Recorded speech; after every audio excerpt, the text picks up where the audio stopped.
Juan Vallejos es un periodista no convencional. Utilizó las redes sociales para entrevistar a más de 300 candidatos a constituyentes y a todos los candidatos presidenciales. Pasó por el Mundial de Rugby en Francia y terminó como corresponsal en Ucrania, viviendo en primera persona los horrores de la guerra. Roll the Bones.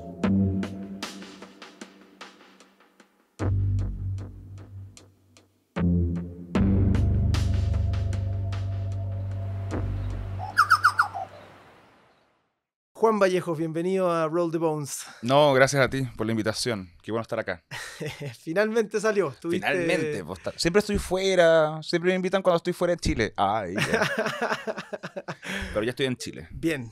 Partamos por el principio. Tú eres patagón de Coyhaique. Coyhaiquino. Cuéntame un poco. ¿Eres de allá? ¿Tu familia es de allá? No, es una historia bien particular porque yo nací en Santiago. Pero llegué a Coyhaique cuando tenía 1 año de edad. Entonces, desde que tengo noción de mi existencia, soy coyhaiquino. Ahora, claro, biológicamente no nací en Coyhaique, pero bueno, soy de allá, siempre voy para allá, mis papás siguen viviendo allá. Hice todo mi colegio allá. De hecho, voy ahora pronto en 3 semanas de nuevo. Nunca he perdido ese vínculo y siempre digo que soy de allá. Ahí hay un crossover bonito. Yo conocí a tu papá. ¿Por qué?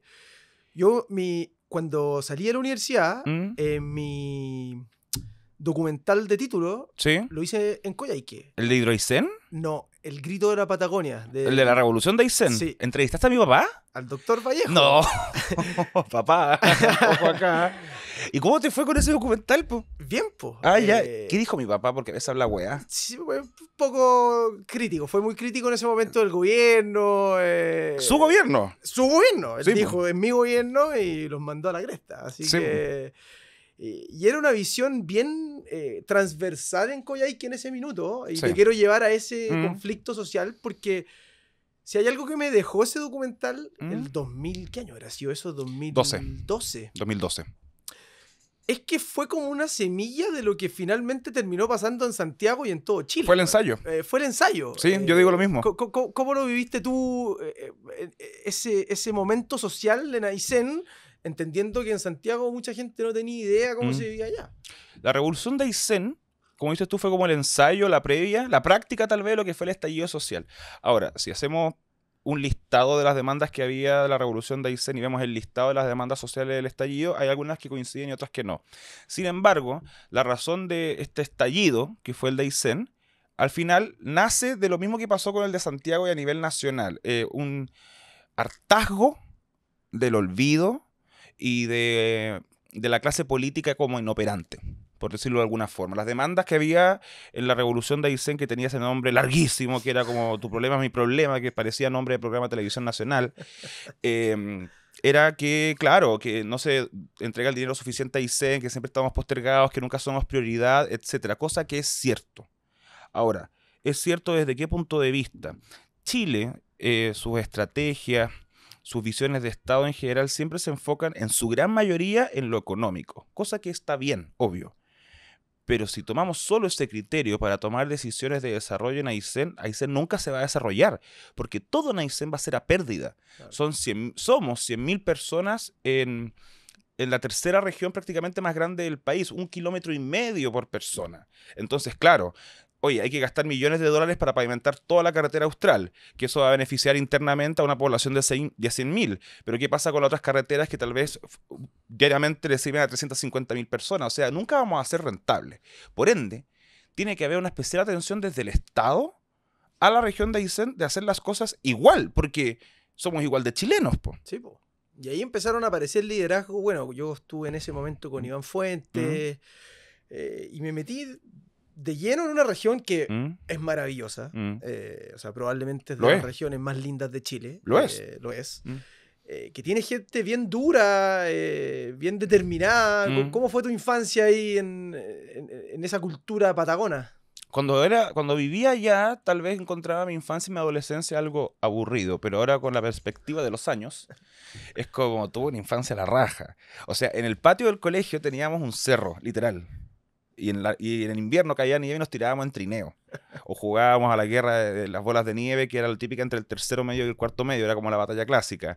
De hecho, hay un video buenísimo en YouTube de cuando unos compañeros míos sacaron el típico resbalín Fisher Price que está en los kindergarten, y lo hicieron trineo y atropellaron a un cabro de tercero básico. El niño voló. O sea, yo me acuerdo, estaba ahí al lado del profe que graba el video en ese tiempo donde no habían cámara de los celulares, entonces fue un hito haberlo capturado.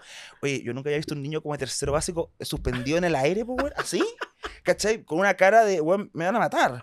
No, y dije, se lo echaron. Aparte que de los 4 compañeros que iban en el trineo, uno estaba como mega condicional y decía, no, aquí cagué. Oye, y vamos corriendo a ver al niño, porque el niño está tirado en la nieve abajo, ¿cachai? Y dice, no puedo respirar. Pero después se paró y se fue. Y está vivo. Y de hecho creo que ahora es piloto Fach. Mira. Así que le mando un saludo. Quizás esa experiencia de volar en tercero básico por el cerro del Colegio Alianza Austral lo llevó a decir, sabes que lo mío es volar. Y desde ese contexto, ¿cómo te fuiste relacionando con el periodismo, con comunicar? ¿Cómo fue surgiendo esa posibilidad en tu vida, viniendo de un lugar tan aislado? Es como paradójico. Yo estudié 3 carreras. O sea, yo no soy el mejor ejemplo, como que entré a la primera carrera lo que me gustaba, mi pasión, y me fue bien al principio, desde un comienzo. Mentira. Yo salí de cuarto medio y primero tomé un año de preuniversitario para luego tomar la decisión de estudiar teatro. Y estudié teatro 2 años, después estudié un año de Derecho en la Adolfo Ibáñez, después entré a periodismo. Y periodismo debía haberlo estudiado desde un principio.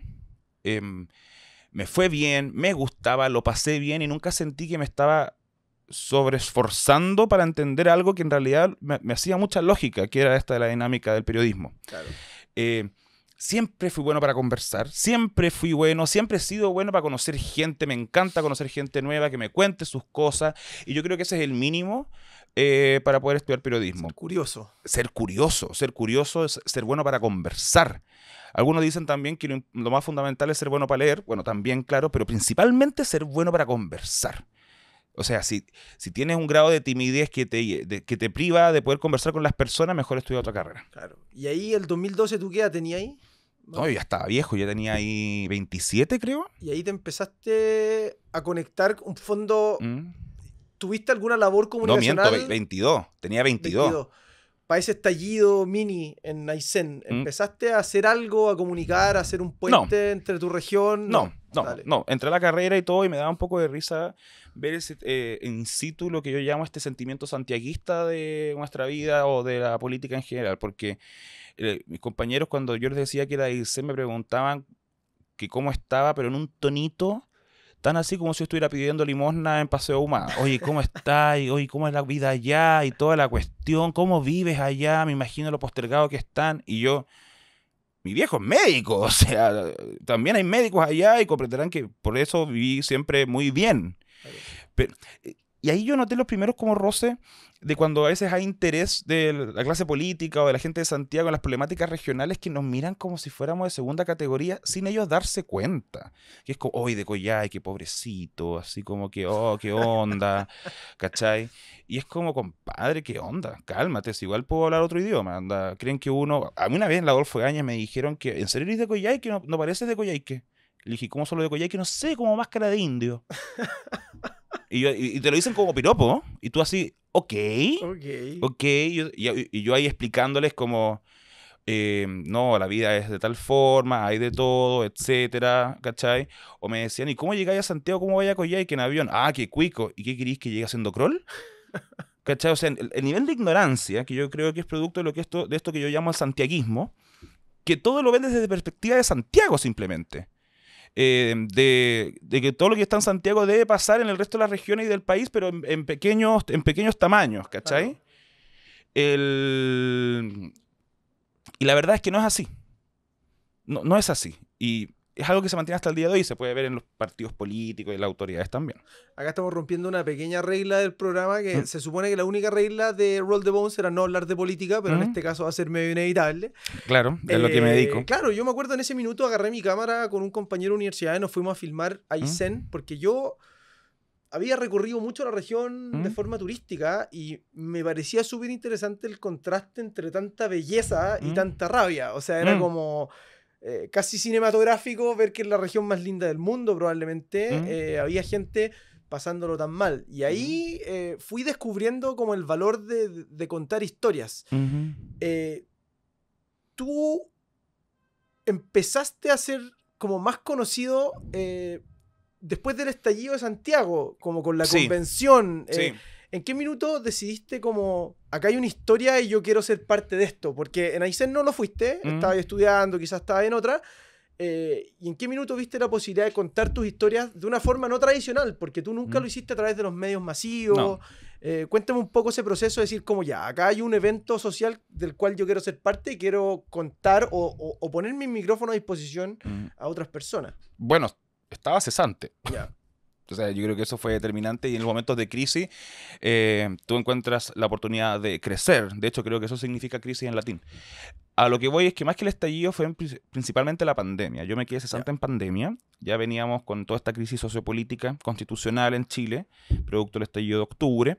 Me quedé sin trabajo y empecé a subir videos, primero contando chistes de Coyhaique.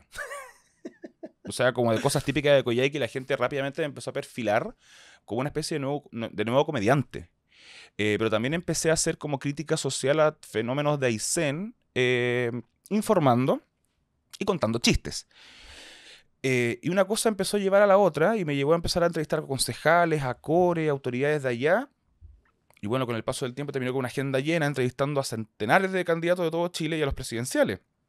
Y así la cosa fue creciendo. Y sin dejar de lado nunca este lado más lúdico, más cómico, que varios me decían, oye, te está yendo muy bien, pero te tienes que decidir si vas a ser un periodista serio o un periodista que es más cómico. Yeah. Y yo me niego profundamente a eso. Yo creo que es antinatural para mí tener que adaptarme solo a un formato. Puedo subir un video contando chistes o haciendo un resumen gracioso político de la semana, como también puedo ser muy crítico en otro video, explicando, no sé, algún momento como lo que está pasando ahora con la diputada Cariola, por darte un ejemplo, ¿ya?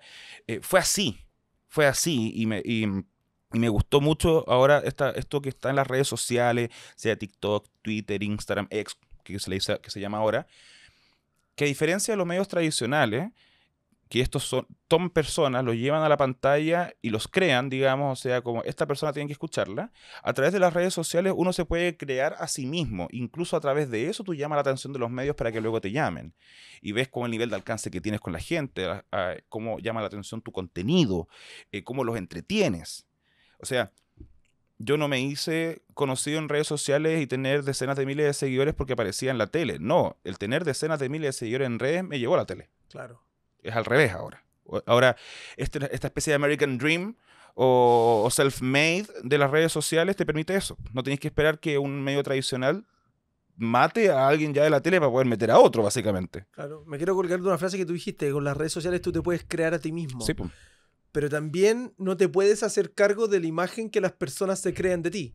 Y tú entrevistaste, no sé si a todos los candidatos a constituyentes, pero pegan el palo. O sea, te pegaste una vuelta larguísima. Enorme. Entrevistar a gente de derecha, de izquierda. Fueron 320. ¿Cuánto? 320. 300. Para la constituyente. Para la constituyente. Además de candidatos a core, a gobernador, a presidente, que los presidenciales fueron todos, ojo, y espero repetirlo este año.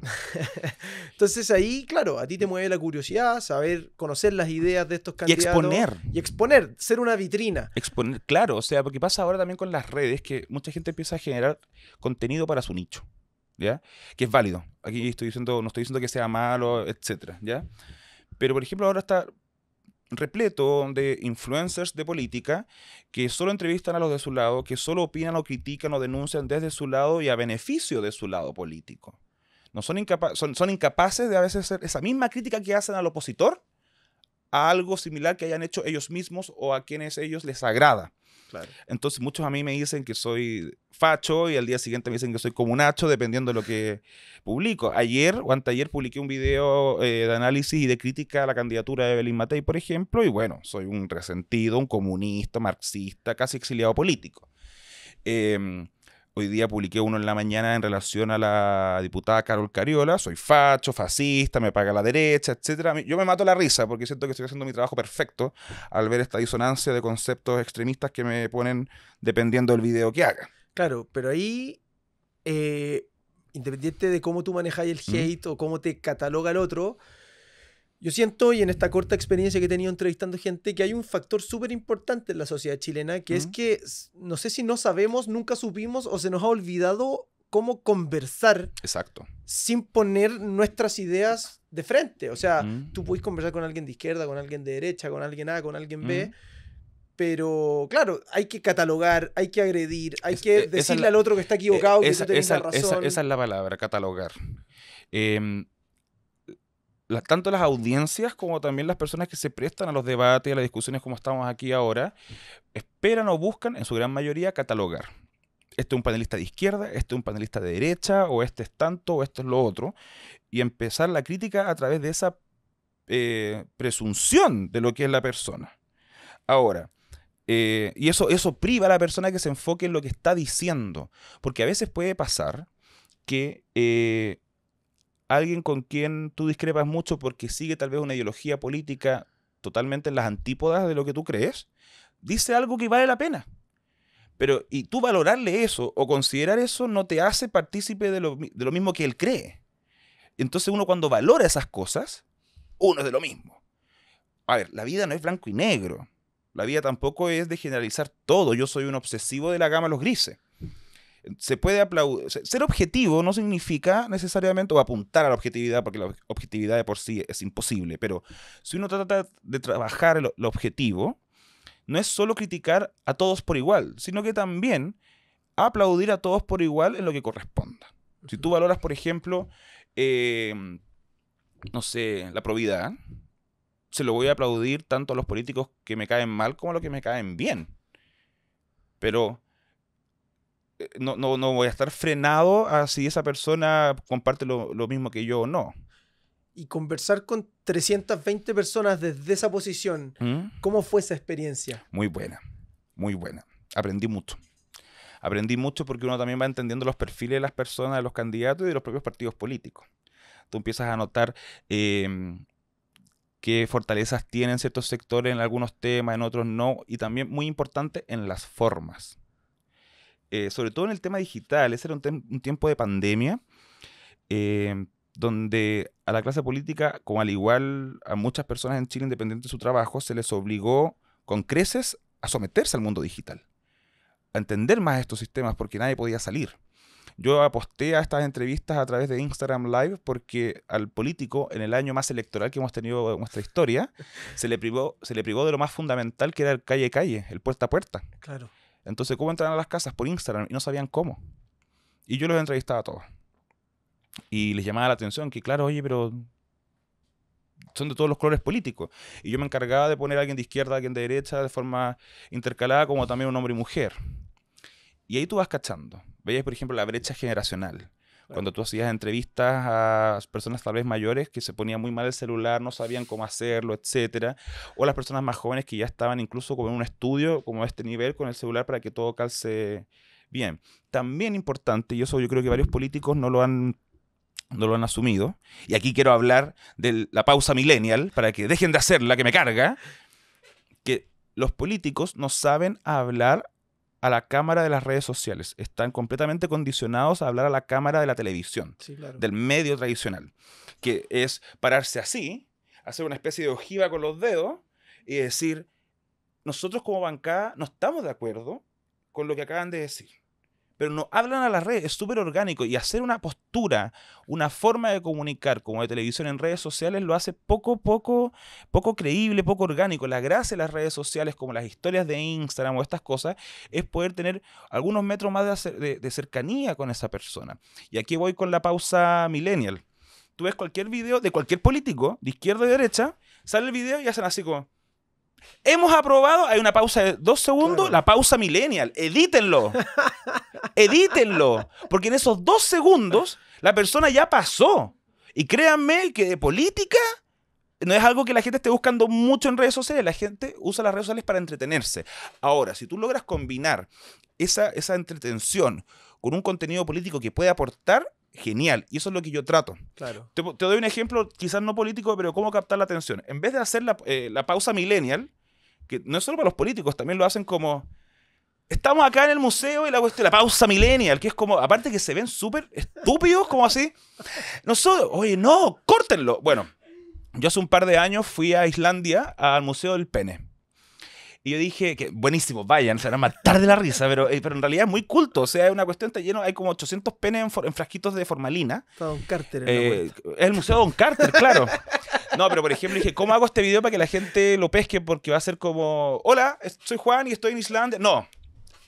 El video parte así, penes. Hola, estoy en la cuestión. Todo el mundo iba a parar porque, imagínate, estoy haciendo zapping de TikTok, penes. Todos paraban.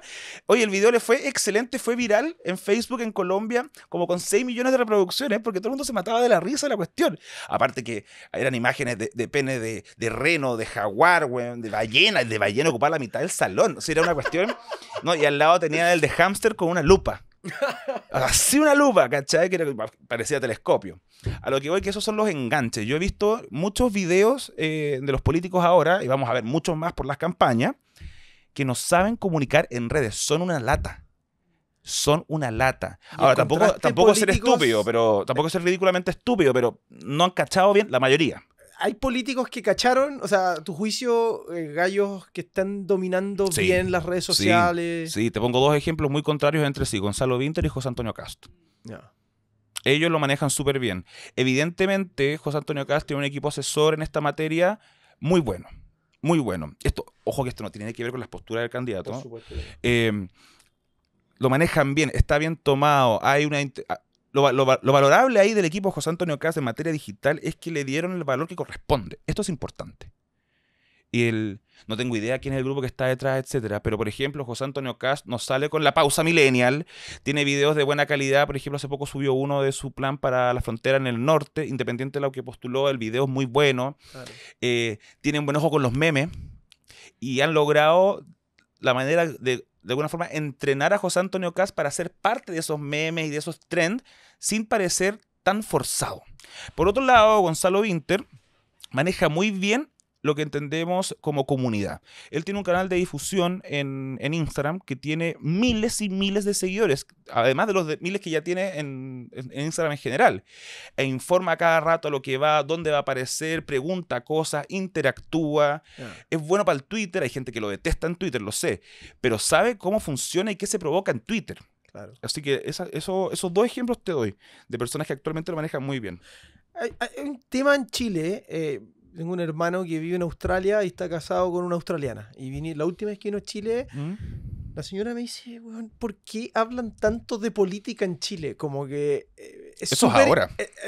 Ella vino probablemente post pandemia, post estallido, y claro, nos juntábamos a almorzar y lo único que se hablaba era política. Obvio. Entonces, claramente hay un interés por el tema, sí, siendo que el producto es bastante mediocre. O sea, ordinario. Ordinario, no, ordinario. O sea, yo he visto algunas cuestiones en la cámara que es como... No, o sea, falta en Chile mucho profesionalizar la política. Claro. Hay gente que sale derechamente porque, claro, obtiene los votos, pudo lograr empatizar con un grupo de la sociedad en su región respectiva para salir electo en algo, etc. Bien, es válido. Esa es la casa de la democracia. Pero el nivel... O sea, de hecho, sobre todo la Cámara de Diputados. Pero volviendo a tu pregunta, en tema de por qué estamos tan politizados, eso es a partir del estallido social. En Argentina hablaban el fenómeno de la argentinización del chileno. Porque Chile no hablaba de política, era un tema solo a los que nos gustaba o a los propios políticos, pero luego del estallido social, la gente empezó a salir del closet político, o sea, empezó a opinar de las problemáticas sociales de nuestro país. Y ojo, hablar de política no es necesariamente hablar de derecha versus izquierda, sino que de las problemáticas del país, que está todo caro, que hay problemas con la delincuencia, con la seguridad, que quién es el responsable, etc. Eso es producto del estallido social y de que fue un mecanismo de cambio constitucional, intento, la vía para descomprimir esa tensión política. Y eso nos ha mantenido hasta el día de hoy como una sociedad mucho más pendiente de la política y me parece que eso es muy bueno. Yo creo que es una de las cosas más positivas que podemos extraer de lo que fue el estallido, que se obligó y se apresuró a la gente a que hay que tener opinión, hay que estar parte, hay que quejarse, hay que entender cómo funcionan los fenómenos políticos y hay que entender también cómo funciona nuestra política. Y también hay o sea, lo que yo veo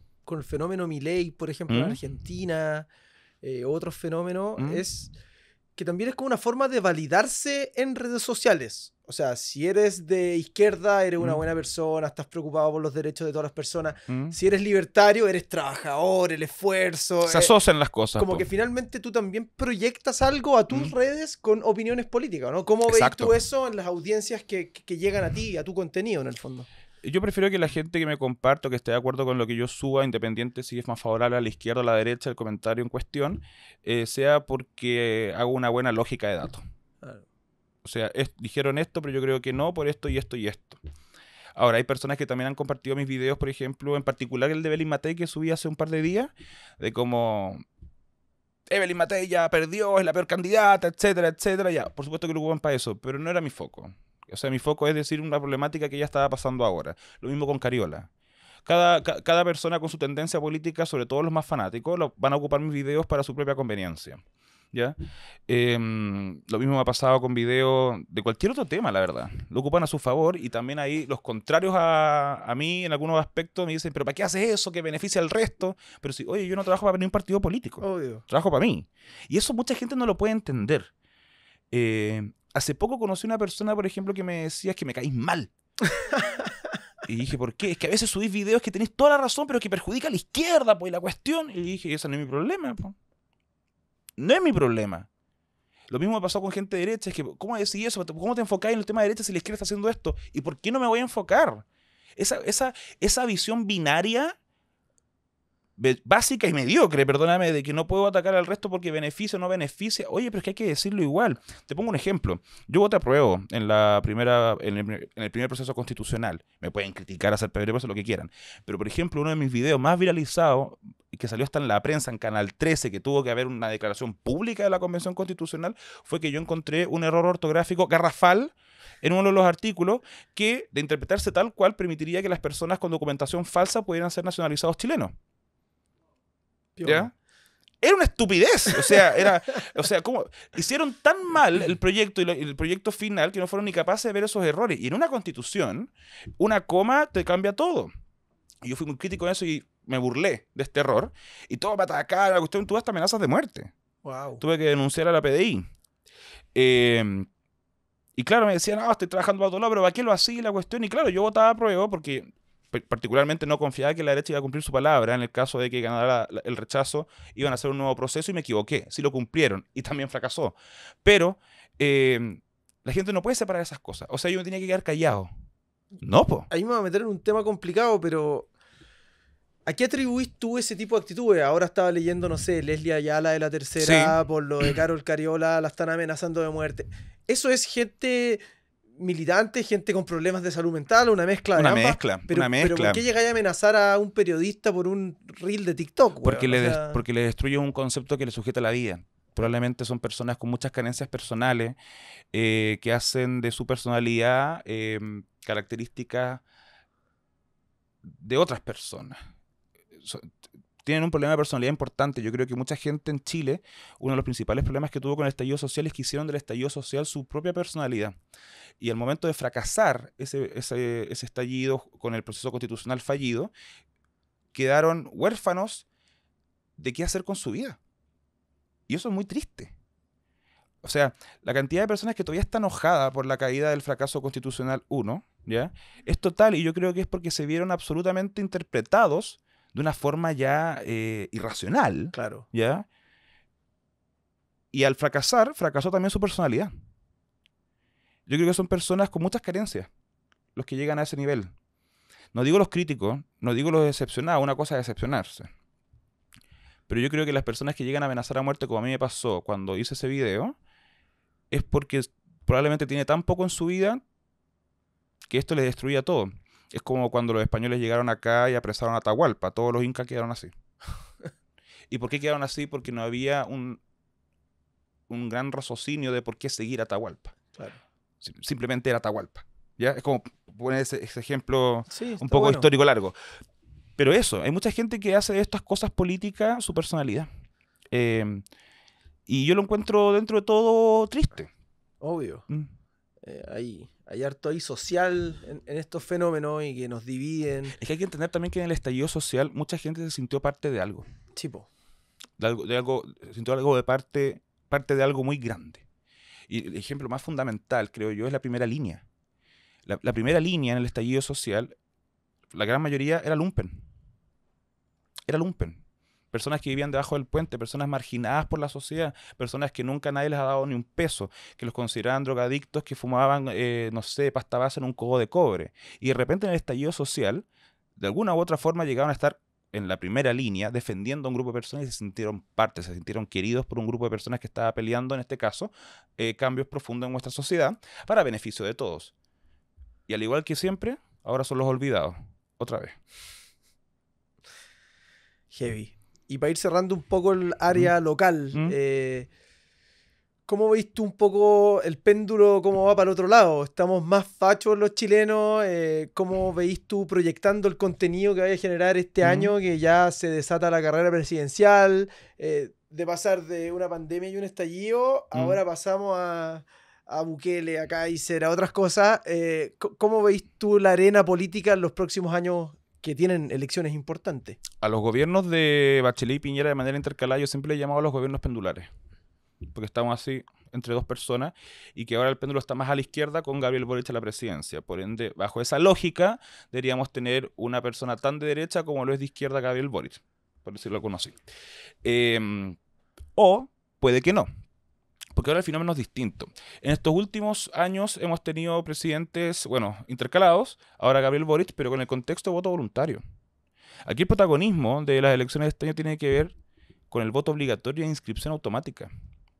Y yo creo que eso es algo tan nuevo para todos porque cuando había voto obligatorio antes era con inscripción voluntaria. Claro. Aquí es completamente distinto. Por ende, ese 50% de personas que no votó en la última presidencial probablemente no lo hace porque no le interesa, no le gusta o está chato de todos.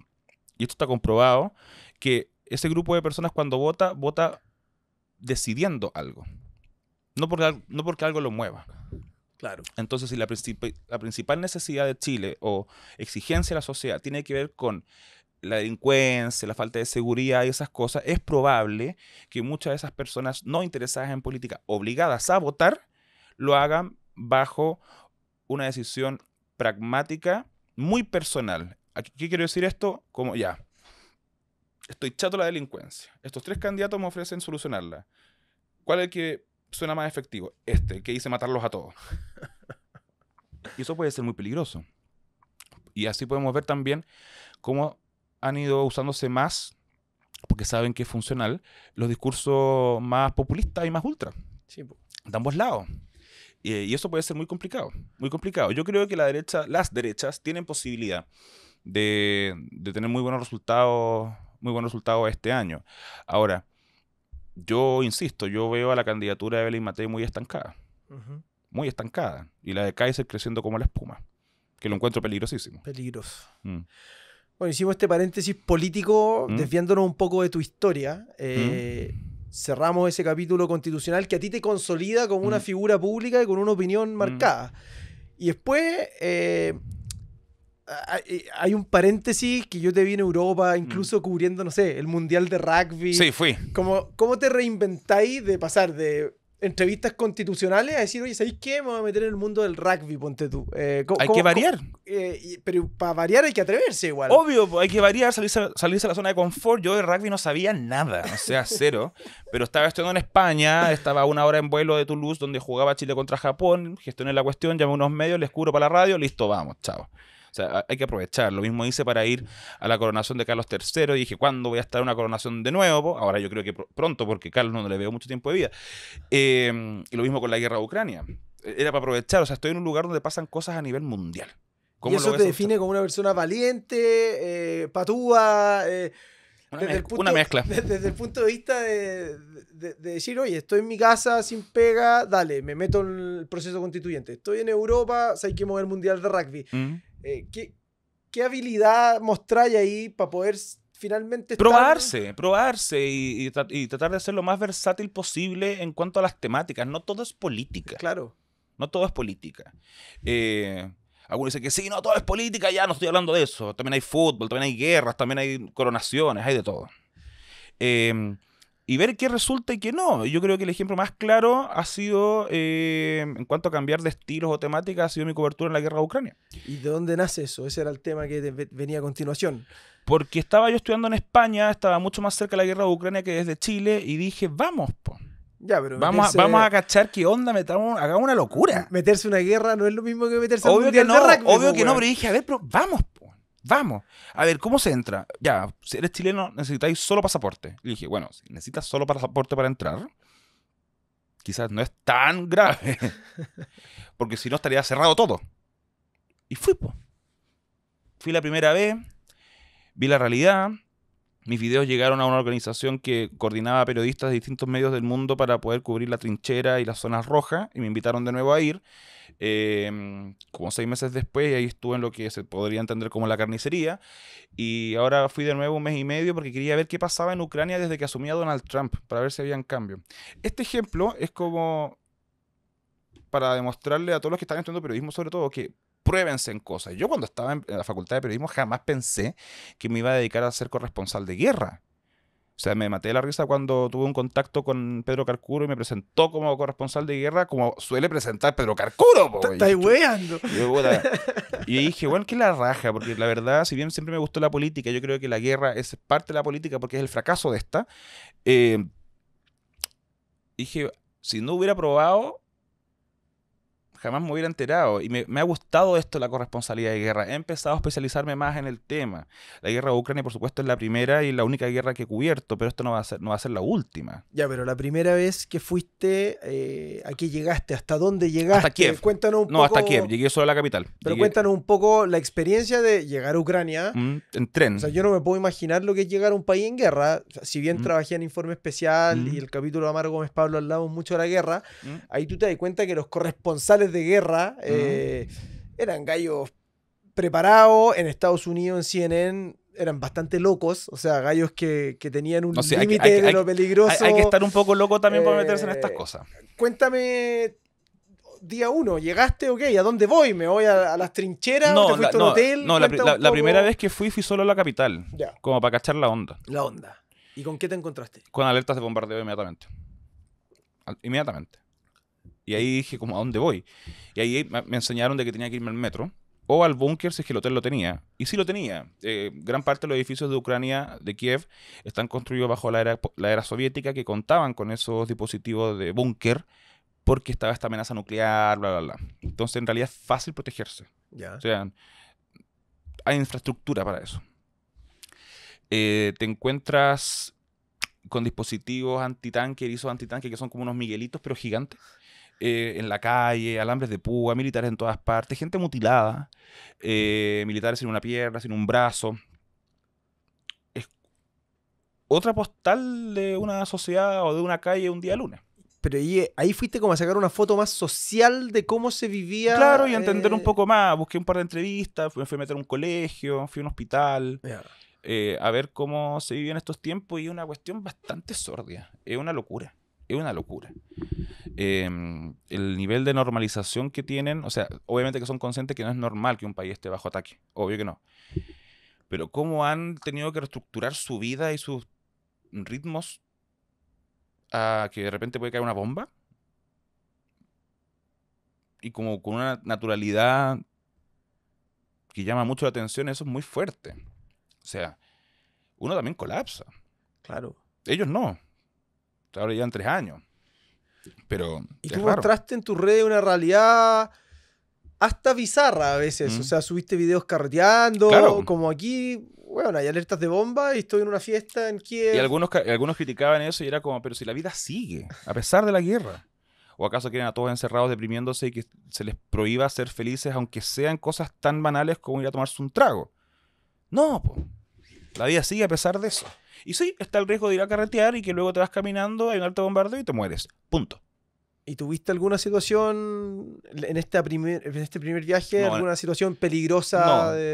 No, en el primer viaje no. En la segunda sí. En la segunda sí fui a la frontera. Estuve en Kupiansk, en Izum, en Kharkiv, a muy pocos kilómetros de Rusia. Estuvimos en un momento en una trinchera a solo 200 metros de Rusia y nos sobrevolaban unos drones que disparaban. Cuando recurrí Kupiansk, comenzó un asedio ruso de artillería y caían los misiles y sonaban las explosiones mientras yo caminaba por los restos de la ciudad escoltado por 4 militares. El riesgo está. ¿Y ahí cómo fuiste produciendo esas visitas? Ya me imagino que no es ir con una cámara de fotos y un celular, ya vas con casco, con casco, chaleco antibalas, además tienes que tramitar una credencial militar que te la entrega el Ministerio de Defensa de Ucrania en conjunto con las Fuerzas Armadas, que te hacen un chequeo completo para que verifiquen que no eres un espía o que tienes como un relato propagandístico a favor de Rusia. Y con eso tú puedes meterte en cualquier parte. Yo me metí dentro de las trincheras, de los refugios, hablé con los militares, de todo. ¿Y ahí qué se ve en la zona de guerra?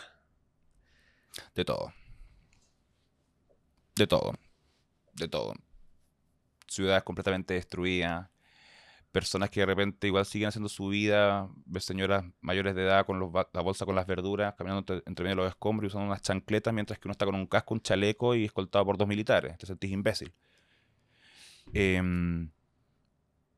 Decís, ¿por qué están preocupados de cortar el pasto si la ciudad está destruida? Yo veía como funcionarios municipales preocupados del aseo y ornato y la ciudad estaba hecha mierda.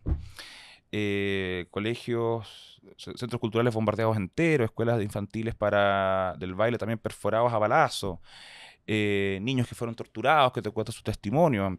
Camináis entre medio de fosas comunes, hablas con personas que fueron víctimas de tortura dentro del mismo centro de tortura donde te estás preguntando qué pasó. Qué brutal, o sea, fuimos a una cámara de tortura que todavía podías ver en algunas paredes como las manos marcadas de la desesperación que le hacían ahí. Y nos mostraban, por ejemplo, que a unos los habían colgado con unos ganchos como por dentro y los colgaban. Entonces, veis cosas bien terribles, la verdad. ¿Y qué escuchas cuál es el relato de la gente? La gente obviamente está sufriendo, pero bancan lo que está pasando, aquí nos vamos a defender o paren esta weá. O sea, ¿cuál es un poco la conversación que tú pudiste tener con la gente que está viviendo realmente la guerra? Todos me dijeron, sean militares, civiles, jóvenes, viejos, hombres, mujeres, que sabían que Rusia en algún momento iba a entrar. Yeah. Nunca confiaron en Rusia. Nunca. Ellos me decían que desde 1991, en que Ucrania se independizó de Rusia, ellos sabían que en algún momento Rusia iba a volver. Sabían. Todos. En los países en general de Europa del Este, nadie tiene una buena opinión de Rusia. O sea, yo he estado en República Checa, he estado en Polonia, he estado en Ucrania. He hablado también con personas de otras nacionalidades de los países que fueron alguna vez de la esfera soviética. Y la verdad es que nadie habla bien de los rusos. Sea justo o no ese criterio, no lo sé. Pero los únicos que hablan bien de los rusos fuera de Rusia son los rusos que viven afuera. ¿Pero hay un sentido patriótico en los ucranianos? Sí. ¿Están en la lucha o están chatos? Ahora están chatos. Yeah. Pero las primeras veces que yo viajé, tú veías una moral muy alta de los ucranianos. Hablaban de que la guerra comenzaba en Crimea y terminará en Crimea, y ahora eso yo ya no lo escuché tanto. La gente está cansada, la gente está muy deprimida, está frustrada. Sobre todo ahora con las posturas que ha tenido Donald Trump respecto a esta guerra. Se sienten reducidos. Yeah. Yo creo que la moral de ellos ahora está muy baja. Yo noté el cambio si lo comparas a mis otros 2 viajes. Es otra onda. Es bien frustrante, la verdad, para ellos. ¿Y tú tuviste la oportunidad de hacerle una pregunta a Zelensky? 2 veces. 2 veces. Sí, ¿Cómo se gesta eso? En el segundo viaje y en el tercer viaje. Y ahí hay una historia de un chileno involucrado. Sí, complicado. Fue una situación bien extraña porque, a ver, el caso de Gonzalo Lira, yo lo investigué y lo publiqué no solo en mi libro, sino que también en la revista El Sábado. Ahí está el reportaje completo por si lo quieren buscar. Que al final, ¿quién era este personaje? Bueno, él falleció preso en Kharkiv por una neumonía. Él, bueno, fue detenido por el gobierno ucraniano por difundir propaganda rusa. Ese era el criterio básicamente, y tal vez por otras razones. Pero la familia y algunos políticos como de la extrema izquierda chilena acusan de que Zelensky ordenó asesinarlo. Entonces yo dije, bueno, si estoy con él le pregunto. Algunos dicen, pero ¿qué esperabas que te dijera? Bueno, por supuesto que no me iba a decir, no creo que me iba a decir algo así como, sí, yo mandé a ejecutarla, por supuesto que no, pero que me explicara de una forma más desarrollada de por qué no hacen esas cosas supuestamente o algo por el estilo. Pero el presidente se rió un poco, eso me provocó a mí también que me riera, me puse nervioso, el público se rió también. Y bueno, eso ha desatado, creo que, una válida crítica a cómo yo ejecuté la pregunta. Me parece que la crítica es legítima. Pero fue una situación complicada. Fue una situación complicada porque llamó la atención de algunos ucranianos, preocupados de que yo preguntara eso. Después tuve un carrete con los corresponsales en el Hotel Intercontinental esa noche y todos me cacharon, tú eres el que hiciste la pregunta del asesinato. O sea, fue la pregunta más original, perdóname, de todo el foro, que éramos como 100 periodistas del mundo que estábamos ahí. De hecho, hace poco hice el ejercicio de googlearme en cirílico, que es el alfabeto ucraniano que nadie entiende, y salí en caleta de medio. De hecho, me mandaban pantallazos, salí en todos los canales, como chileno pregunta al presidente si mandó a ejecutar a un compatriota. O sea, era una cuestión bien polémica. Y aplicando la lógica de redes sociales, probablemente también en Ucrania usaron el contexto de esa pregunta a favor y en contra. No, total. O sea, yo salí hasta en Russia Today. Salí en todos los medios rusos, bielorrusos, en Georgia, en Estonia, en Polonia, etc. O sea, mira, básicamente fui viral en Europa del Este y no en Chile. O sea, lo más gracioso es que salí hasta en Rusia y en Chile no hubo eco alguno de esa pregunta. Nada, no lo abordan. No lo abordan. ¿Por qué? No tengo idea. De hecho, yo era el único chileno, el único latinoamericano en ese foro. Porque vende más el portonazo, probablemente. Por supuesto, y yo creo que no hay mucha gente especializada que tenga las ganas de ir y ver realmente qué pasa y ver cuáles son las implicancias también para nuestro país, que por mucho que estemos lejos nos afecta. O sea, ¿o acaso creen que el aceite acá está caro solo porque a un empresario se le paró la raja? Bueno, también un poco. Pero gran parte es porque todos los campos de girasoles de Ucrania, que abastece básicamente toda Europa y la mitad del mundo, están minados. Entonces no se puede cosechar, entonces cuando hay poca cosa, la cuestión es más cara. O sea, lógica. Y nosotros, que somos un país con un festival de tratados de libre comercio y que dependemos del comercio internacional, por supuesto que nos afecta. Por eso me llama la atención y publiqué esa carta columna, la tercera, muy crítico a los candidatos presidenciales, porque nadie hace eco de esto.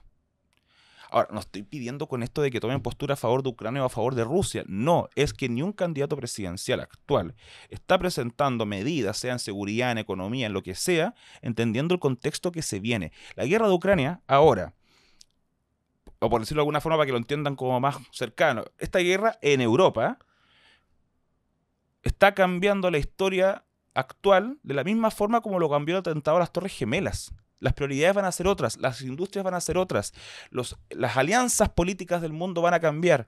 Y Chile, un país que tiene decenas de tratados de comercio, que somos adictos a las instituciones internacionales de cómo toman decisiones, los presidenciales están acá tomando propuestas y creando soluciones para un Chile que pronto va a dejar de serlo, al igual que el resto de los países en el mundo. Entonces nos están cachando, entonces van a llegar a aplicar sus medidas y de repente va a pasar que Trump va a decir no, aranceles a todo. La Unión Europea puede dejar de ser como la conocemos actualmente y van a quedar ahí. Esa cuestión, esa parcelita mental que tiene la clase política en general de creer que estamos inconexos solo porque hay una cordillera y un mar que de Pacífico no tiene nada. Nos están dando cuenta. Yo encuentro que no hay visión de Estado. Ni un candidato presidencial tiene de verdad visión de Estado. Salvo solucionar el tema de la migración, que tampoco lo hacen bajo una visión de Estado, porque, a ver, el problema de la migración ilegal, principalmente venezolana, tiene nombre, apellido y un bigote vergonzoso. ¿Cachai? Entonces, ¿qué sacas tú con construirme una zanja, un muro, plagarme de drones, hacer un campo como de concentración, no sé, o de detención en el desierto, lo que sea, todo lo que han propuesto, si la fábrica de inmigrantes ilegales sigue funcionando? Y lo que no se dan cuenta es que esa es la estrategia de Maduro. Porque cuando todos están mal, el que está peor no está tan mal. Y creen que acaso que eso es lo otro, que proponen cerrar el norte con muros, con cuestiones, bla, bla, bla, como si eso perjudicara a Venezuela. Y en realidad nos perjudica a nosotros porque nos vamos a agarrar con Perú. ¿Cachai? O con Bolivia, dependiendo del lugar. No ven una visión. El problema de la migración en Latinoamérica, en particular con Venezuela, que es la gran problemática de la región, no va a acabar si toda Latinoamérica no se pone de acuerdo en, de alguna forma, acabar con ese régimen de Maduro en Venezuela. Claro. O sea, para eso se necesita unidad latinoamericana. Si cada uno trabaja por sí solo, al final nos estamos chuteando a los inmigrantes ilegales, porque ahora como en Argentina se vende esto de que todo es libre y la cuestión, y están diciendo que Chile es súper anti-venezolano y que en Venezuela y que en Argentina los quieren más. Bueno, váyanse para allá, po. Pero cuando los argentinos queden chatos, se van a ir a Brasil y después se van a ir a Paraguay y Uruguay y vamos a tenerlos ahí. No, po. Y eso es porque falta visión de Estado. Poner una zanja, poner unas cuestiones así, es casi cosista. Una visión de Estado tiene que ser quizás eso, pero haciendo un llamado a que hay que hacer algo más grande.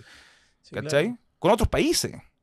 No la intervención. O sea, yo tampoco estoy diciendo que haya un golpe de Estado y alguna cuestión por el estilo. Pero el problema es Maduro. Claro. Es Maduro. Heavy. Y bueno, esta última ronda que tuviste por Ucrania, me estabais contando que estáis escribiendo un segundo libro al respecto. Me contabais también que estabais en Ucrania o en Europa cuando se produce esta reunión entre Trump y Zelensky. No, todo mal. Cuéntame un poco, ¿cómo viviste después de haber estado ahí esa reunión que terminan casi a los combos? Y sobre este libro que estáis escribiendo que me decíais que es bastante más personal que el primero. Sí, el primer libro es bastante periodístico. Escrito en primera persona, pero con harta información como periodística concreta de todo lo que vi. El segundo va a ser más reflexivo. De cómo me sentía yo, de los carretes que hice. Porque también uno tiene que vivir, tú no estás todo el día siendo periodista. Yo creo que el segundo va a ser más novelado. Yo creo que va a ser más novelado, más... desde el punto de vista lector, más entretenido tal vez. Pero dando información también de las cosas que estaban pasando. A ver, en estricto rigor yo estaba en Barcelona cuando se agarró Zelensky con Trump. Ya me había ido. Pero sí estaba en Ucrania cuando Trump dijo que Zelensky era un dictador. Y ahí quedó la embarrada. Ahí quedó la embarrada. Y eso fue algo que yo le advertía a los ucranianos que conocí hace mucho tiempo. Tienen que buscar una solución antes que se acabe el tiempo de gobierno democrático, legítimo, digamos, de Zelensky. Porque si no el mundo les va a empezar a juzgar de que esto no es una democracia, sino que es una dictadura y pueden perder apoyo, en particular de Latinoamérica, porque nosotros con los temas de la dictadura, bueno, como que estamos medio traumados. Dicho y hecho. Ahora, tampoco iba a imaginar yo que iba a ser Donald Trump el que iba a tirar la cuestión, pero era un problema. Y el ánimo de la gente cambió. O sea, tú comprenderás que viviendo un mes y medio en Ucrania, a mí ya me conocían los vecinos, los cafés cercanos, etcétera, porque aparte me gusta conversar y yo era el Chilenscu. Entonces, ya les conversaba, ya sabían qué café me pedía, etcétera, y les cambió el ánimo. Sintieron el abandono rápidamente. Imagínate que yo la primera vez que fui a Ucrania y que fui a Bucha, que es un lugar que se produjo una masacre terrible, había ido Joe Biden como un día antes de que yo llegara. Y habían carteles gigantes publicitarios como de carretera, así como, bienvenido presidente Biden, lo amamos, y Biden grande, la cuestión. Y ahora pasamos a un Trump que dice, esto es un dictador y un comediante poca monta. Ahora, ¿cómo se explica esa vuelta? Yo me acuerdo hace un par de años haber ido a Estados Unidos y era una cosa casi cultural. O sea, me tocó en centros de servicio, en bencineras en la carretera, que tú te bajabas ahí en la Pronto Copec y había We Stand With Ukraine, banderas de Ucrania, como que el relato en ese momento político y social de Estados Unidos era apoyar a Ucrania. Y de un día para otro llega Trump y... Bueno, dictador, sal de acá. Bueno, es que Estados Unidos es puro marketing. Plata. Es que Estados Unidos es puro marketing. Hay gente que apoya a Ucrania porque considera legítima su demanda. Y hay mucha gente que apoya a Ucrania porque necesita una moda a la cual pertenecer. O sea, yo creo que si hacemos metemos a todos estos opinólogos internacionales de redes sociales en un colador, vamos a tener una cantidad de pro-ucranianos, o pro-rusos, o pro-palestinos, o pro-Israel, que solo son pro eso porque se sienten parte de algo.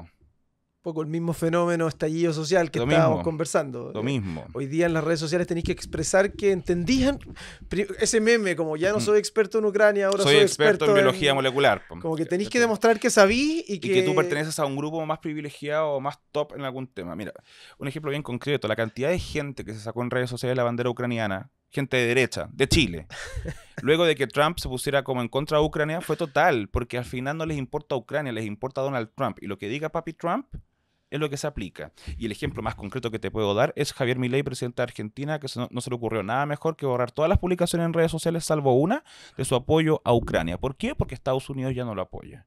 Los ucranianos estaban de muerte por eso. Y me preguntaban por qué Milei hace eso. Yo le dije, mira, como chileno te digo que los argentinos nunca hay que creerle. Nunca. Son simpáticos, buena onda. Pero no, hay que tener ojo. Saludos a los argentinos. Me caen bien y todo. Pero puta, a veces, no sé, po, ¿ya? ¿Cachai? Eso es verdad. ¿Ya? Entonces, ¿Milei apoyaba a Ucrania porque realmente creían los conceptos de la libertad o era para alinearse con los Estados Unidos? Interesante conversación, y para mí también es un desafío haber roto la regla de no hablar de política, pero en este caso se hace muy, muy, muy entretenido. Puta, sos periodista de política, ¿qué querés que hablemos de la frambuesa? Por eso te digo, entonces No, estuvo muy bueno y me gustaría, para ir cerrando, ¿cuál es la próxima? Este año, bueno, vienen elecciones, me imagino que vaya a estar bien metido en política. Full. ¿Dónde tenéis puestos los objetivos de aquí a un tiempo? Mis objetivos los tengo en Lima. Ah, no, ¿te cachai? No, mis objetivos están en hacer lo mismo y mejor que lo que hice hace 4 años, en entrevistar a todos los presidenciales. Mi objetivo de nuevo va a ser entrevistar a todos los presidenciales. Voy a ver la forma de abordar las elecciones en mi región. Siempre tengo un ojo en mi región en materia política y en todo tipo de temas. Quiero contar muchas cosas de este año. Y también seguir con el tema de Ucrania, que es un tema que va a seguir, por supuesto. No voy a volver este año al país, pero siempre pueden contar conmigo para cualquier información de Ucrania. La estoy subiendo y todo lo pueden encontrar en mis redes sociales también. Qué buena. Y como reflexión, ¿qué te ha dado el periodismo? Atreverse, jugársela y ser patúo, como en tu experiencia de la carrera que has logrado desarrollar hasta ahora, que es como lo mejor y lo peor que te ha dado ser puntúo. Mira, como dice Vox Bunny, no hay que tomarse la vida muy en serio porque uno nunca sale vivo de esa. Todo puede pasar. Y si lo puedes contar, mejor todavía. Y esa es mi pega. Yo estoy para contar cosas. Y si hay que meterse en lugares extraños para hacer eso, bueno. Porque la gente ha perdido un poco, los periodistas, muchos periodistas, sorry los colegas, han perdido un poco la base del periodismo, que es ir a ver el lugar. Ir. Ahora sí sale caro, po. O sea, como periodista, te voy a decir un dato. Yo siempre le comento a mi señora viendo las noticias, yo partí en medios, y para sacar una cuña tenía que agarrar a un camarógrafo. Pero ahora están todos los grupos de WhatsApp de los partidos políticos, pero donde ponen como colega alguna reflexión sobre que la Cariola hizo tal cosa y te mandan los videos ahí. Nadie va. O sea, tú veis un noticiario de cualquier canal y son puros videos modo selfie. Exacto, exacto. Yo creo que se ha perdido lo básico del periodismo, que es ir al lugar. Aquí, con toda la buena onda a los colegas y a los medios tradicionales, voy a ocupar los últimos minutos. Oye, todos hablando de Ucrania, y el guan que fue yo. En buena, me pueden llamar, no hay problema. O sea, canales lo han hecho. Pero de repente hablan como si casi ellos mismos hubieran sufrido el bombardeo, y es como, compadre, no. No. Y por eso la gente en Chile cree que la guerra de Ucrania ha terminado. Y nunca ha terminado. Es Pero terrible. eso es una flojera. O sea, para mí como editor, aguantar que un periodista te mande una cuña grabada de modo selfie, ni siquiera le pudiste contrapreguntar, es flojera, derechamente. Total, pero da lo mismo, güey. Da lo mismo. De repente salen de vacaciones, así como con unos árboles en el baño. En febrero todos los fondos de los videos selfies políticos son en Caburga. Yo me fijo eso porque fui periodista y... Uno se fija. Soy periodista, no se deja de ser eso. Uno se fija, ¿cachai? Y creen que uno es huejón. O sea, no... Para los estudiantes de periodismo, si se quieren diferenciar y escribir cosas más entretenidas que solo andar transcribiendo videos de WhatsApp de los grupos de los partidos políticos, vayan al partido político a preguntarle. Esa es la gracia. Y van a aprender mucho. O sea, es muy importante ir a los lugares como para poder crear más sensaciones, escribir más el contexto. O te podéis pillar cosas muy choras, po. Anda a saber tú, po, güey. Sí, pues tú hiciste un video bien viral que fuiste a... No me acuerdo si era RN y te diste... Fui a la UDI. Y que había una pantalla... Anti-Boric. Sí, pues la UDI, po. ¿Cómo fue esa? Era como zona libre de merluzos, una cosa así. Yo decía, nunca me hubiera enterado que en la UDI está dentro de eso si no voy a la UDI, po. ¿Cachai? O que tenían un festival de cuadros de Jaime Guzmán. Tenían hasta un Jaime Guzmán en Pop Art, ¿cachai? O sea, igual medio esquizofrénico, pero... ¿Cachai? Por eso, vayan. A los estudiantes de periodismo les reitero, Primero, guarden todo contacto teléfono con nombre, apellido y cargo, porque uno nunca sabe si un día estáis piscoleando con alguien y de años después, ministro de Estado, me pasó. Y ir a los lugares, mirar, olfatear, cachar qué onda, quién va, quién sale. Eso se ha perdido. No puede haber reporteo solo por WhatsApp. Es útil, sí, pero no puede ser solo por WhatsApp. De acuerdo. Y también se ha perdido mucho los espacios de conversación y por eso te agradezco esta conversación súper entretenida, que quizás la pauta se nos fue a la mierda. Sí, probablemente. Pero lo pasé muy bien. No, espero igual. que tú también. Y que sigamos contando historias, porque al final yo creo que los humanos tienen una necesidad súper importante de escuchar historias y escuchar conversaciones y no solo agarrarnos a puteadas como en Sin Filtro, Claro. y hacer puntos todo el rato, sino Exacto. que a veces escuchar al otro sin juzgarlo. Así que muchas gracias, Juan. Un gusto conocerte. No, gracias a ti. Qué bueno conocer este lugar. Me gustó. Eso. Muchas gracias.